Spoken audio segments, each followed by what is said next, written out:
Hello everyone and welcome back to TowerGate. It is day 195, September 17th, 2017, Sunday. Welcome back to this special edition of TowerGate. Today's video, the Deep State.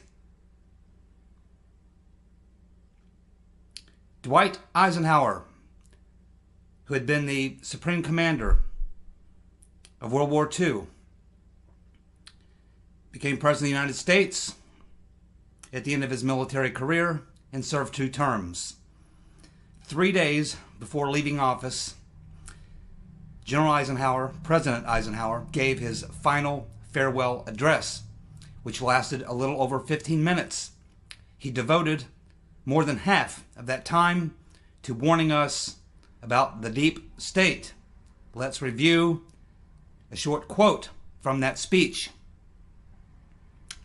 In the councils of government, we must guard against the acquisition of unwarranted influence, whether sought or unsought, by the military-industrial complex. The potential for disastrous rise of misplaced power exists and will persist. We should never let the weight of this combination endanger our liberties or democratic processes. Now, there's a backstory to this. Many people don't know. Many people are familiar with this speech or this segment of his speech. But there is a backstory to this. What compelled President Eisenhower to devote more than half of his time in his final farewell address to giving Americans this warning? Let me tell you the backstory.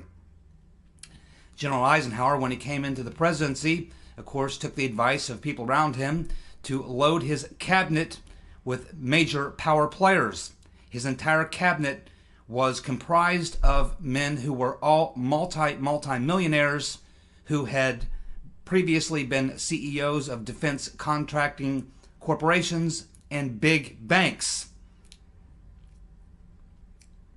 And this gave them a position of power within his administration where they began to work closely together with their liaison, John Foster Dulles, who was the brother of Allen Dulles, who was the first director of the CIA.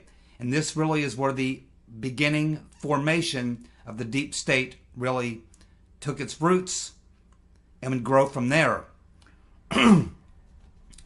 Winston Churchill once was speaking of the Soviet Union, and he made the following comment. He said that the Soviet Union was a riddle wrapped in a mystery inside an enigma. Well, if that's Churchill's definition of the Soviet Union, then I would say a good definition for the deep state would be the deep state is a riddle wrapped in a mystery inside an enigma, morphed into a puzzle, embroidered into a muse, and disguised as a conundrum. The deep state is an established order which executes specific actions, lawful and unlawful, regardless of which political party is in power. The modern deep state operates in a clandestine network entrenched inside the government bureaucracy. The deep state tentacles reach out to the heads of banking and finance, the defense industry, the corporate titans of energy, the corporate media, departments of state and justice. Its tentacles reach literally into every agency of the bureaucracy and the federal government. And their tentacles are spread all across the globe into all parts in between. It is a global crime syndicate. In 1947, President Truman signed the National Security Act, which created the CIA, the NSA, and the security complex. The founding father of the CIA was a man named Bill Donovan. Some of you may be familiar with Mr. Donovan because there was a movie made called The Good Shepherd. The Good Shepherd talks about the beginning of the CIA, and it focuses mostly on Bill Donovan, who was the founding father. Now, Bill Donovan was a soldier, a lawyer, an intelligence officer, and a diplomat. Prior to the CIA, he had headed up a special operations unit in World War II called the Office of Strategic Services. They conducted clandestine operations behind enemy lines during World War II. So, when they created the National Security Agency and began to create the CIA, he was the perfect man to come in and lay the foundation for the Central Intelligence Agency because of his previous experience as head of the Office of Strategic Services. Essentially, the Office of Strategic Services became the CIA, with Bill Donovan being the head. Now, I believe Bill Donovan was a good soldier and a good man and an honest man, a decent man. I don't believe that his intentions were, or that he had any idea what the CIA would eventually morph into. I believe his intentions were good and pure, but he had no idea the three-headed monster that he was creating. The beginning of the modern deep state and the father of the modern deep state was Allen Dulles, with a lot of help from his brother, John Foster Dulles, who was himself a titan in banking and finance. Allen Dulles was the longest-serving director. He was the first civilian director. He served from 1953 to 1961. He was also named as a member of the Warren Commission following the assassination of President Kennedy, which he was the chief architect of. He was made director by President Eisenhower. Yes, I refer to Allen Dulles. I refer to Allen Dulles as the architect of the modern deep state. And yes, he was quite aware of what he and his brother, along with their friends, were creating. A shadow government, a government unto themselves. Let's talk about Allen Dulles. Allen Dulles supercharged covert operations around the world to combat the spread of communism. And Dulles' first covert ops to topple governments came in 1953 in Iran and 1954 in Guatemala. Dozens of other covert operations would be carried out during Dulles' reign as the head of CIA. Then, of course, came the Bay of Pigs, the invasion of 1961 of Cuba. Turned out to be a massive failure and a huge embarrassment for the Kennedy administration. So Kennedy would ask Dulles for his resignation as a result of the debacle. Dulles, of course, would blame Kennedy for the fiasco for failing to send sufficient military support for the operation. November 22nd, 1963, President Kennedy would be assassinated. He would be assassinated by the Dulles network of Cuban mercenaries, ex-military special ops, and media and mafia killers. They would carry out the coup d'etat, and then later Dulles would be named by Lyndon Johnson as a member of the Warren Commission, the Warren Commission being a book of fiction that is still today regarded as the book which lays out the official findings of the events that took place in Dallas in 1963, November 22nd. The findings that are that Lee Harvey Oswald was acting as a lone gunman. He fired 3 shots only, and there was no conspiracy. November 22nd, 1963, the deep state pulled off its very first, or its largest, I should say, pulled off its largest coup that occurred here in the United States of America. The deep state that Dulles created would go on to conduct coup d'etats and covert operations in Vietnam, Cambodia, Hungary, Laos, Cuba, the Dominican Republic, Ecuador, the Congo, the Dominican Republic again, Ecuador again, Brazil, Indonesia, Dominican Republic for a third time, Greece, the Congo again, Indonesia again. Also, there will be several operations like the Rampart Affair, where the CIA created hundreds of private political organizations to influence media and the public opinion, even creating the National Students Organization, which was one of many of these private organizations.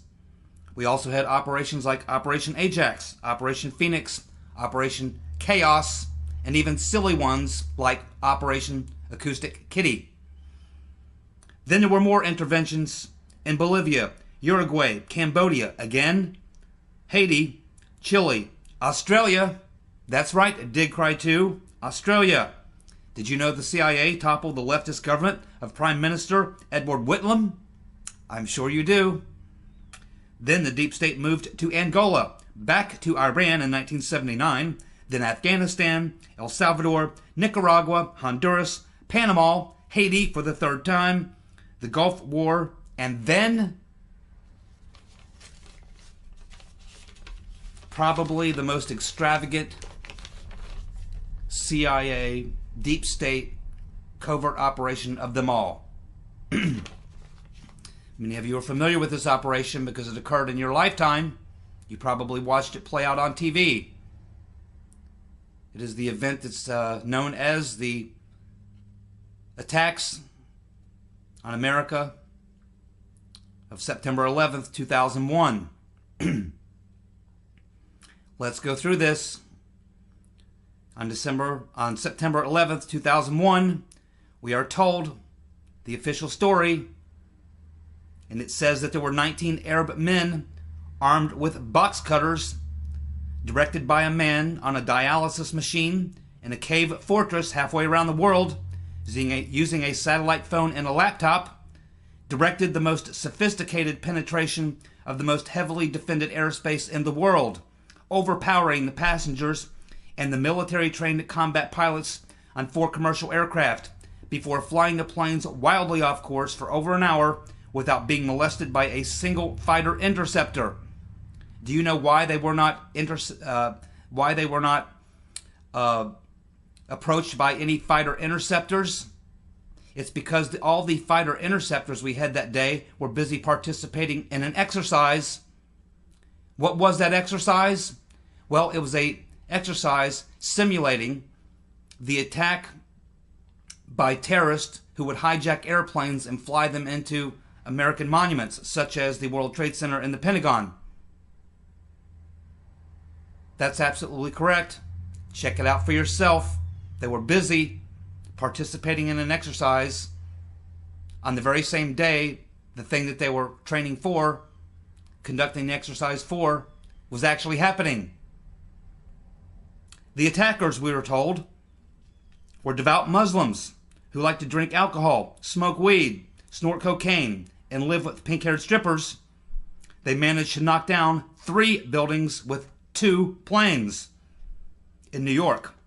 While in Washington, pilot Hani Hanjour, who couldn't even fly a single-engine Cessna, was able to fly a 757 commercial airliner into a 8,000-foot descending 270-degree corkscrew turn, then come exactly level with the ground at 530 knots, which is 110 knots faster than the plane was designed to fly, allowing it to hit the Pentagon. A direct hit right into the one side of the Pentagon that had been recently remodeled and reinforced with 20 inches of steel. Fortunately, the media anchors knew who did it within minutes. The pundits knew within hours, and the administration knew within a day, because the evidence literally fell into their laps, just like JFK and all the rest. So we got a commission, not an investigation. No, an investigation is designed to get to the truth. A commission is designed to cover up the truth. That's why you have the Warren Commission and the 9/11 Commission. Cover-ups. That's what they do. Now, if you have questions about this event, then you will be accused of being a tin-foil hat-wearing, conspiracy theorist, American-hating, crazy person. Especially if you ask questions like these. Why did Strategic Air Command fail to follow standard procedures for responding to diverted passenger flights? How is it possible that the Pentagon was hit 1 hour and 20 minutes after the attacks began, when Andrews Air Force Base is only 10 minutes away, which is the home of the Air National Guard, whose job it is to defend the skies over the U.S. Capitol?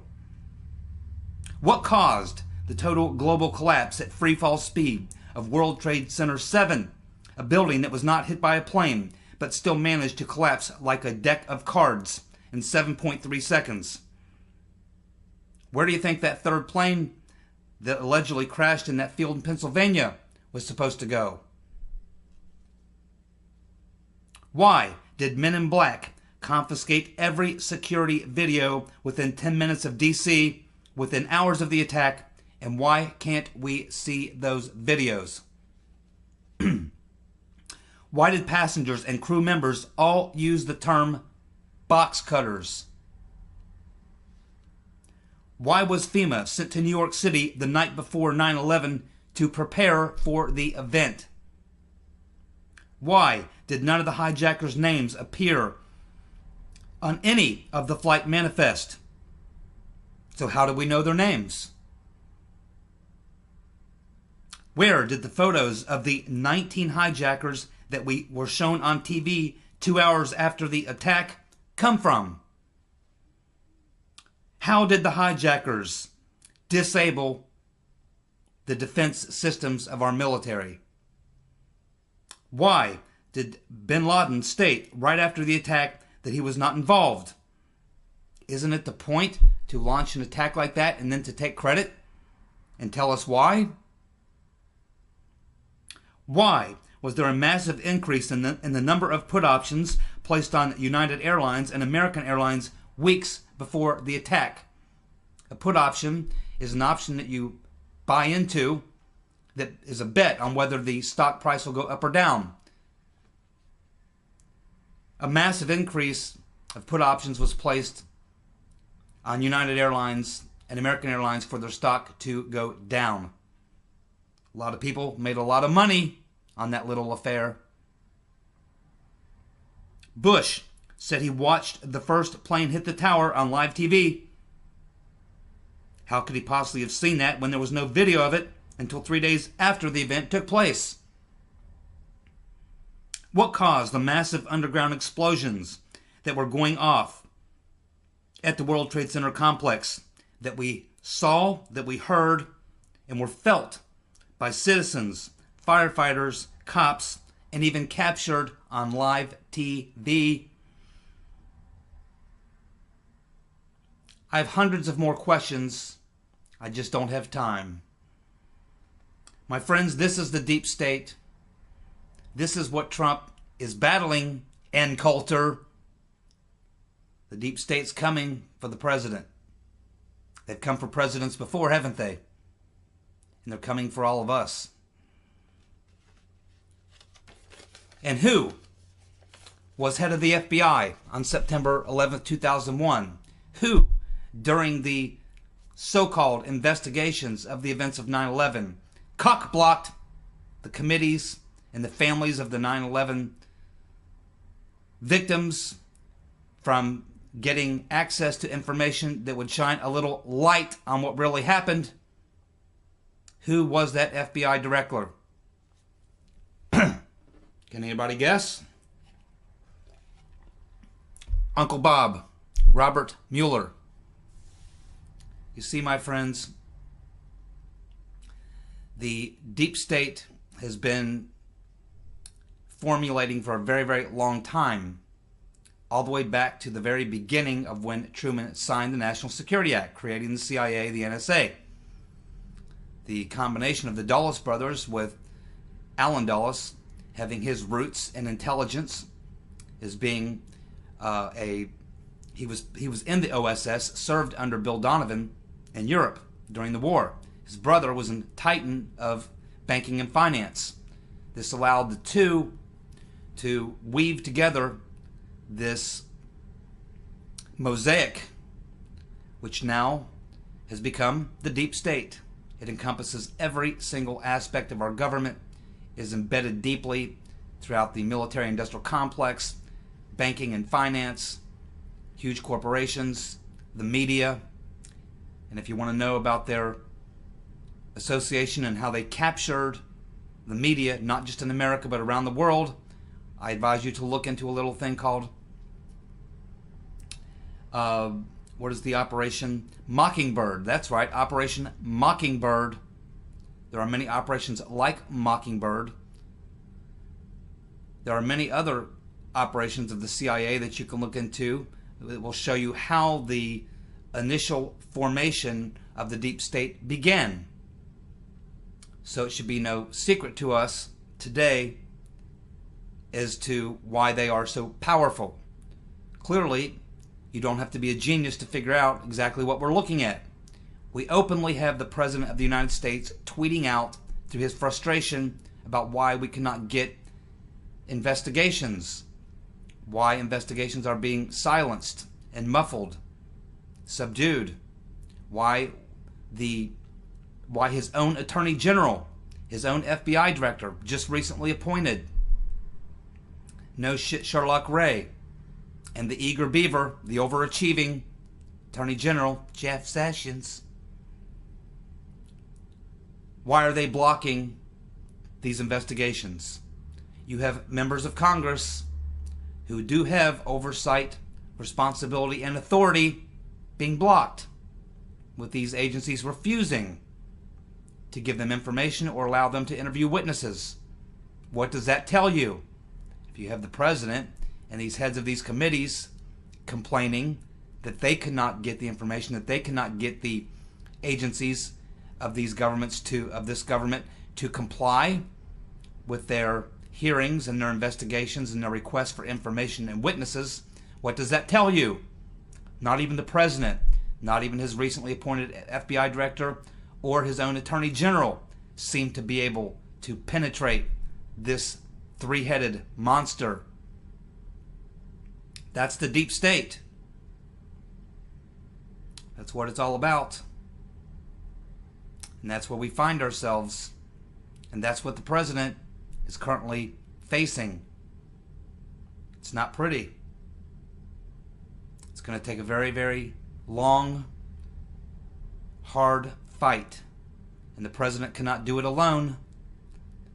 The attempt is to dismantle some of this deep state. Don't know if we can ever gut it. I wish we could. You would have to abolish the entire national security complex, the entire defense industry, the entire corporate platform. Everything would have to be completely erased, and that's just not going to happen. So it's a day-by-day fight. A little victory here, a little victory there is what you can hope for. It's going to take many years, if it's even possible, to roll this back. But the problem right now is that it's gotten way out of control. We have a shadow government that now runs the government that we see and believe is actually running the country. They are not running the country.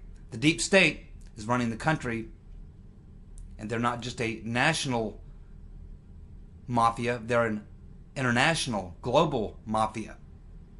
This is how big and ugly this thing has gotten. And this is what Trump is battling.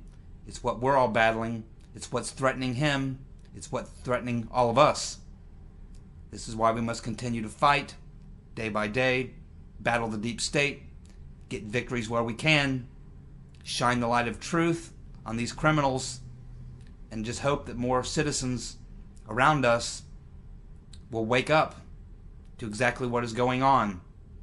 We'll start asking questions. We'll start looking for the answers to those questions.